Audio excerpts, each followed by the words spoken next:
Hiya.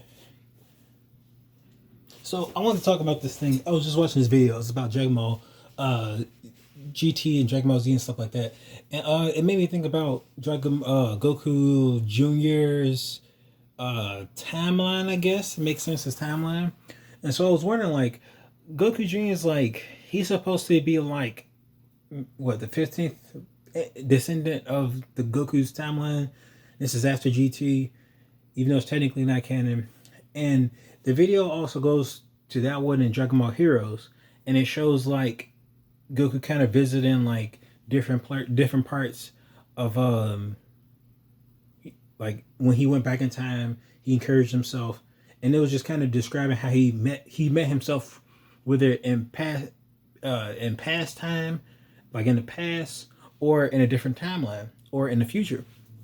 And my thing is just like, um, in the it didn't when they showed the series of Goku Junior, it didn't make sense to me that he was alone. And I think it may say it kind of reminded me of Adventure Time when they show like the future, and it shows like there are going to be people way past you, you know, and being almost chronophobic, it kind of is it's a scary thing to see things keep continuously move past you.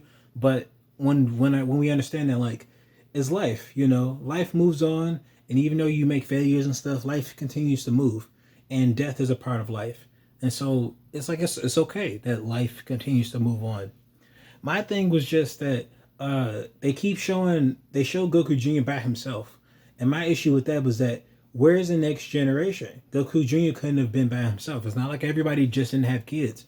It reminds me of the Boruto series, because there was a whole new set of people grew up. And then they said they had just Pan. I think that was the sad part, that all the people you once knew are either gone, they're either dead and gone. I have to add this before I forget. And in Dragon Ball Z, they always had the shift of people who are still on Earth and people who were still alive, but they were in the spiritual realm. And whenever it came down to it, and it did have this theme of life goes on and stuff like that. Life goes on when Goku dies. Life goes on when Vegeta dies. Life goes on when your main characters dies. But it did show on the other end that they're enduring their afterlife, either in hell or in heaven, or fighting with King Kyle, whoever like that. And so my thing was just like seeing this new future with Pan being like the oldest Z fighter, I guess, or whoever, and she's just kind of clinging on to life, just trying to, and I guess maybe she's teaching Goku Junior and stuff like that. It made me it weirded me out, because not only that, and he had a Phantom. It was like, where's the next generation? And if the next generation is all dead or whatever, why aren't they communicating through the afterlife? Like, you seen in Dragon Ball Z that people constantly communicated throughout the afterlife.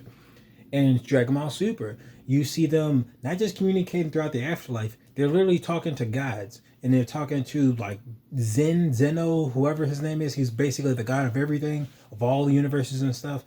He resembles a child. I don't know what that's about, but that's what it is. And I guess maybe it's an inversion over the thing that rules everything.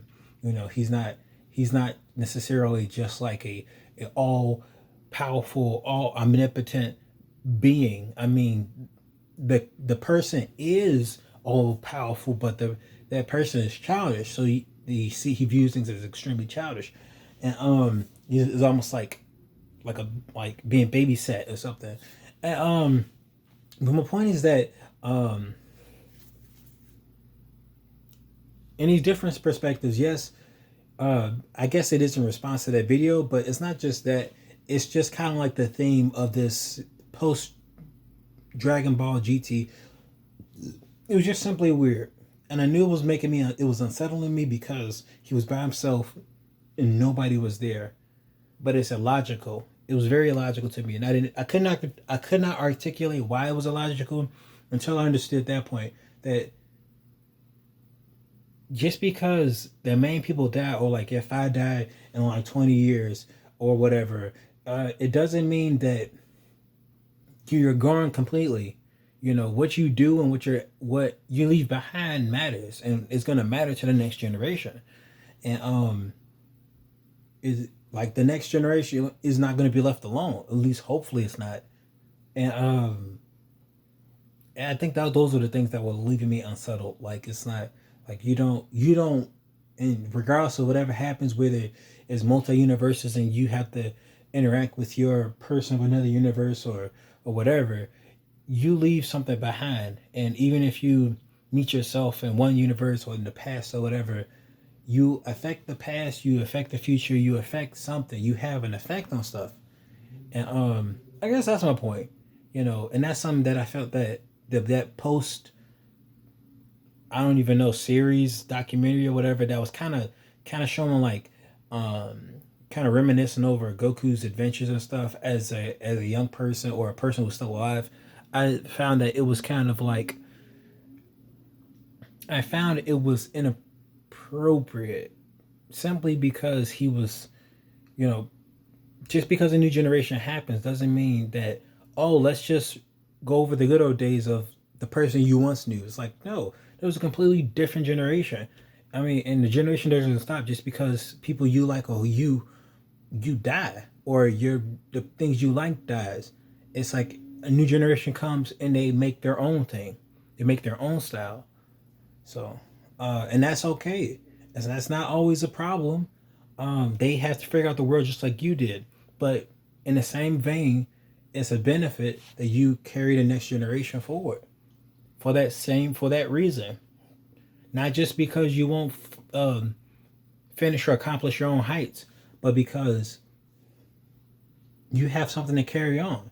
You have you had to push yourself and you had to not give up. So even if your specific goals and teachings died off, is better that you help people understand and articulate what that means to be a surviving human.